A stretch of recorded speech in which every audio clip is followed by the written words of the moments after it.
We're back, 7:30, CBS Mornings, and the success of the film Oppenheimer deepened Americans' understanding of the development of the atomic bomb. But here's a part of the story many don't know. Generations of Americans getting sick just for living in the wrong place at the wrong time during bomb testing. Scott McFarlane reports on how their fight for recognition is getting new attention on Capitol Hill. The Trinity test. In the desert of south central New Mexico in July 1945 began the world's nuclear age, and it's a pivotal scene in the film named Best Picture last night.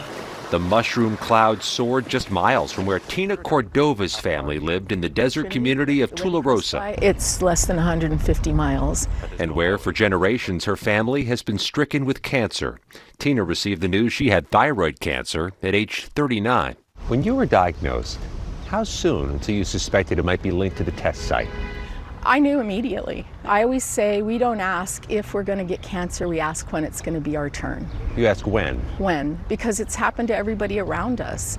Multiple states have grappled with the fallout of U.S. nuclear bomb development, and since 1990, Washington has compensated some families for medical expenses through a program called the Radiation Exposure Compensation Act, which helps people in areas downwind from government nuclear tests and exposure to pay their doctor's bills. The United States Congress has not made any significant progress. But mired in budget standoffs, Congress has come perilously close to an upcoming deadline to keep the program running. Then what? More and more loved ones who sacrifice so much will die. The bill is passed. Until a partial breakthrough last Thursday when the Senate approved a plan to extend the money for families another 5 years and expand it to include families like Cordova's. It was pushed by New Mexico Democratic Senator Ben Ray Lujan and Missouri Republican Josh Hawley, who successfully urged Senate colleagues to expand eligibility to people in his state and a handful of others. This is about doing basic justice by the working people of this nation, whom their own government has poisoned.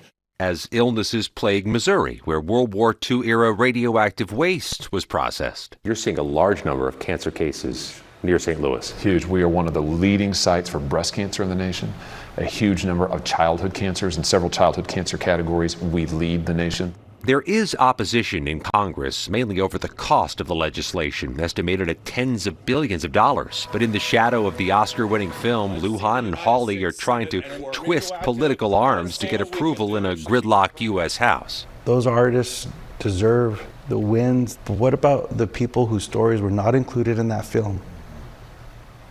Who are dying, who are willing to use all their energy to educate others. And I certainly hope that everyone that was a part of Oppenheimer doesn't forget these folks across the country.